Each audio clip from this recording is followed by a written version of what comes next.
Alright guys, we're back to the channel. You can hear this truck's idling a lot better than it was before. I don't want to get off subject, but I am looking for a spring for this side. If you ever notice on the videos, the passenger side of the truck leans. It's because the springs collapse. As you can see there, it doesn't look good. It looks warped. I don't know why. So I'm gonna get both front springs, trying to make the truck look even. But this video is about how smooth the truck's running right now. Here it's running pretty good, and I need a little adapter for these two hoses right here.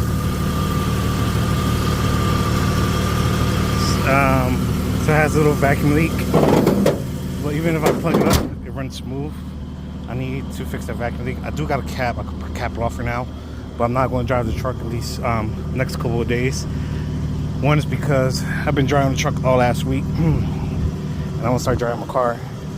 Great thing about my car is the fuel economy. But this thing, I've been driving it for the last few weeks back and forth to work. And one thing that's been bothering me is the fact that the idle will go crazy at idle. So the idle air control valve, so that's in drive, reverse, then park. The idle air control valve, I took it apart and I cleaned it. I just got a gasket for it in the mail. I was going to replace the whole thing, but I don't want to spend $50 on a idle air control valve. I think cleaning it did it right, because before it would idle and have like a mist. And I looked for a vacuum leak. I checked the spark plugs over and over again. I changed the ignition coil from the MSD Blaster 2 to the regular factory one, and it would have a mist every so often. Don't get me wrong, it's not 100%, but it's a lot better. But I need to fix that vacuum leak. But right now, when I put it in reverse, it's fine. When I put it in drive, it's fine. But the main issue is only during park.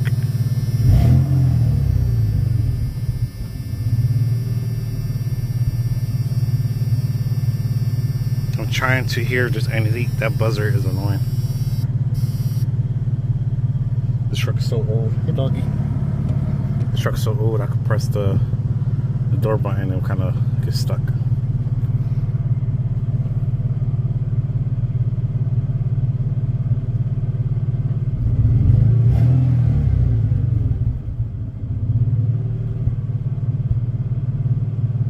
See, it was right there, then it goes away. This is the best I could get it to, and I take it because this random mist I had, I could not figure out for the life of me. I think it does need an idle air control valve, but I'm not putting one on anytime soon. Again, I found it for it's like 40, 50 bucks around there, and I cleaned it and it's a lot better. You can see there's a hesitation there. It's way better, right doggy? I wonder, once I fix that little vacuum leak as well, would it stop with the mist?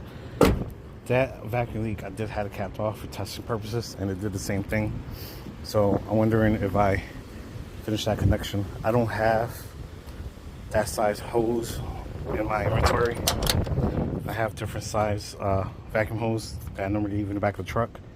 I want to get more of that kit that I bought and use it wisely. I did clean up and tied everything out the engine bay, and then I've been using this. You can see my coffee there for work. I've been using this for work. I want to start cleaning the inside up and make it more comfortable for me. What I want to do is, one thing I want to do is finish the body work. Got some stuff here. And I also got this Rust-Oleum bed liner. Not crumbs, it's just kidding. This Rust-Oleum bed liner, truck bed coating. This is going to be for the floor inside the cab. I'm not going to be putting carpet anytime soon. I do want to sand down and primer everything, let that sit, and then use this with a brush and a roll little road brush. I don't even know what you call it, rotor. And paint the floor of the bed with this bed line. That way it looks cleaner than just straight bare metal in 8 different colors. Also, this is the same stuff I want to use for the back of the bed. Also, I have primer. I have a paint gun from Harbor Freight. And I need to get air compressor and some other stuff, but that's stuff I could borrow. But sandpaper I might have to buy. After I do the body work, I am going to primer it with a rattle can, and then one day I'm going to sand down the whole truck and do a quick spray, maybe 2 coats of the Rust-Oleum red that you see on YouTube, that $50 famous paint job, or tractor paint. I do got the Rust-Oleum red already, and a couple of coats of the clear. The clear I might just go expensive and buy actual automotive clear, the clear on top, and then to polish it. I do want to buy my own polisher, but I think my neighbor will let me borrow his.